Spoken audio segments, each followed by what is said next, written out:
Welcome back. Louis Farrakhan making another hateful comment. What's new? It's nothing new, as you know, but what might surprise you is that Twitter, they've not removed this video. So when they talk about Farrakhan, call me a hater, you know what they do? Call me an anti-Semite. Stop it. I'm anti-termite. Facebook, they took down the Nation of Islam leader's video, saying it violates their hate speech policy. So why isn't Twitter doing the same thing? Here with more is Kurt Knutson, the cyber guy. Kurt, when I good see morning. jerks do stuff like that, I just think it's exactly how it was in elementary school and middle school and high school. It's the weakest people that spew out the most hate. A weak man. Right so, there. well, is Twitter being weak? Here's their statement in reaction to this. They've said, we've been developing a new policy to address dehumanizing language. Some of this content falls within our hateful conduct policy, but there are still tweets many people consider to be abusive, even when they do not break our rules. We want your feedback to ensure we consider how this policy may impact different communities and cultures.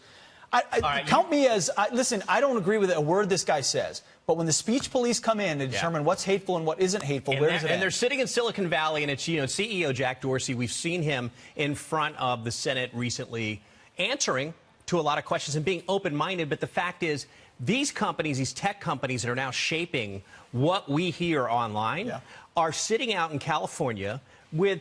They never planned on doing this. This was always going to be, hey, remember us? We're just the canvas that you write on. Right? Yeah, you're the one with the words. We have nothing to do with it until they realized that they were complicit in letting hateful words get out or influencing words that weren't true, where there is some responsibility, and they're finally rising to the occasion, but they're completely ill-equipped.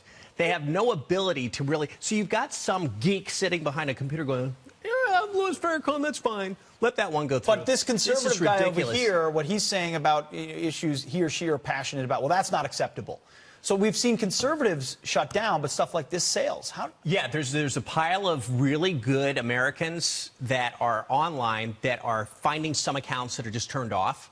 Why? They don't know. They're never given an explanation.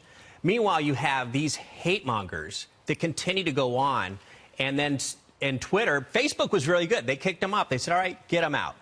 Twitter, on the other hand, they're like, we're not so sure. You know, our policy hasn't yet been put in, and we're thinking about that one. What do you need to think about? Yeah. You know, it's true at this one, but I'm almost scared of the Facebook side. The quick trigger is scary, too. I mean, again, this is an obvious, easy example. But if you're like, shut it down, shut it down, shut it down, I'd prefer the open sphere. Right. Here's where we're at. So you realize that right now you've got Facebook going, okay, crap, we did all kinds of bad things, and we really had our hands off of everything, and we maybe should have been helping. Now they're doing that, and they're doing exactly what you're saying, this knee-jerk reaction where they're probably going overwhelmingly in the direction of being cautious, but at the cost of shutting down our First Amendment rights. I mean, you see videos that are educating people in a respectful way, being shadow banned or minimized as well. Here's what I want to know. How come each one of these companies continue to get away with these mysterious algorithms that they scientifically come up with that limit how you and I connect with each other online? Why are they in charge of that? No, it really, why can't we be in charge of that? I appreciate how on top of this issue you are, because this is an issue of our age.